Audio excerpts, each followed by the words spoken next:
All right. In case you weren't aware, the Super Bowl is this Sunday. Did anybody not know that? But you can almost smell it in the air. It smells of beer, chips,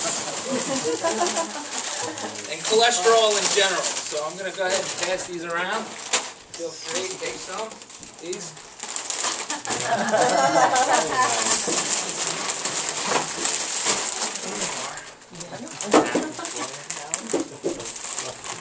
You're going to see sweat, triumph, and tears. You're going to hear angry women yelling, "Put the remote down and come here for just a second." You're recording this anyway. But most importantly, you can almost taste the money being pumped into the Super Bowl commercials. Now, over the years, commercials during the Super Bowl have been as much of an event as the game itself, sometimes even better. Companies spend outrageous amounts of money buying ad space, pumping money into the creative, to put their 30-second spot in front of the bajillion, and that's an accurate number, of viewers that tune in that fateful day.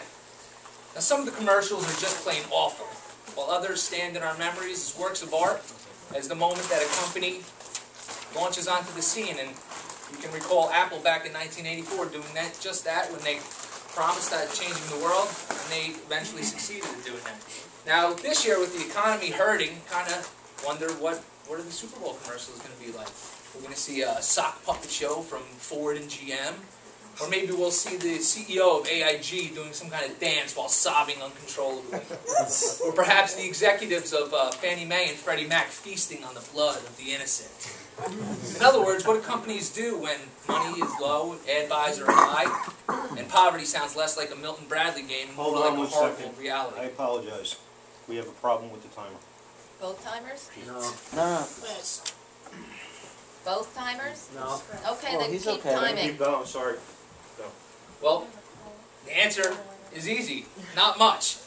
TSN Media Intelligence, a company that tracks this sort of thing, reported on Monday that Super Bowl ads for 30-second spots this Sunday were selling for between $2.8 and $3 million. Crazy, but it kind of begs the question, how did it get to this point? Well, basically due to the ever-increasing popularity of the NFL coupled with the competition from CBS, NBC, Fox, ABC/ESPN, basically they bid on the rights to televise the NFL games, and the Super Bowl is part of the package. And while we don't know the exact number of what the game itself costs, it's somewhere in the $200 million range. And stations, they need to sell these commercials to offset the costs and hopefully turn a profit like any business. I came across some statistics in adage.com, and you can see during the first Super Bowl in 1967, all you needed was $50,000 to buy a spot. It took 29 years to hit the $1 million mark. I can remember that year, everybody was sitting around, can you believe it's $1 million for 30 seconds? But only 5 years later, it was $2 million. Nobody batted an eyelash. And a few years later, last year, this year, we're up to $3 million. Things don't seem to faze us anymore. But I got to thinking, what exactly does $3 million get you? Well, at $3 a bag, you can get 1 million bags of Doritos. $3 million will also get you 600,000 six-packs of Bud Light. And $3 million will get you 1 donation for Haitian earthquake relief if you happen to be a sex-addicted professional athlete trying to save face. Oh my God. Let that one sink in for a second. So who exactly advertises during the Super Bowl? Well, generally it's large industry leaders with big marketing budgets. You probably recognize some of these. But smaller startup, well-funded startups will launch onto the scene. Back in 2000, if you recall, all you needed was a .com name and some not so hard to get at the time venture capital, and you could have a Super Bowl commercial. I missed this little sock puppet, speaking of sock puppets, but I wonder whatever happened to him. But it bears repeating, 2 of the reasons that you're going to advertise during the Super Bowl is to launch your brand, like I said, Apple did back in 1984, or to promote an existing brand, just to let people know you're still out there. But in '84, Apple kind of said, hey, we're going to change the way people use personal computers, and now pretty much everybody's got a Mac or an iPod or an iPhone or an i-something or another. And they basically did it. They used the Super Bowl to their advantage. The other, like I said, is brand recognition. Anheuser-Busch is famous with the talking frogs here. Everybody remembers those.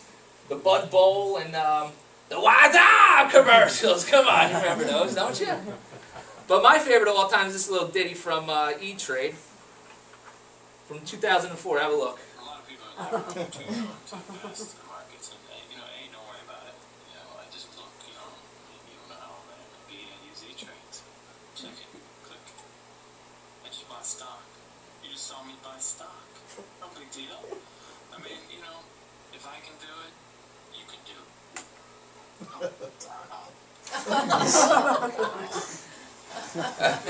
I mean, who doesn't love a puking baby? And I thought it was apropos because I don't know if you're anything like me, fellow Toastmasters, but I feel a little like that every time I get up at the podium. But in conclusion, this Sunday we're going to see some marketing genius. The economy is going to hurt certain players that you've seen in the past, like Pepsi and GM are going to be on the sideline, but it's going to open up for companies like Doritos and Snapple and Diamond Foods to show us their wares. Basically, it's going to be 100 million sets of eyeballs that are virtually guaranteed to watch this game. So companies year after year are going to do it. And while we don't know the exact figure, 62 spots, which is what the Super Bowl is going to have, times $3 million per spot is going to be $186 million. Proving, folks, that the big game really is big business. Madam Contestant Chair.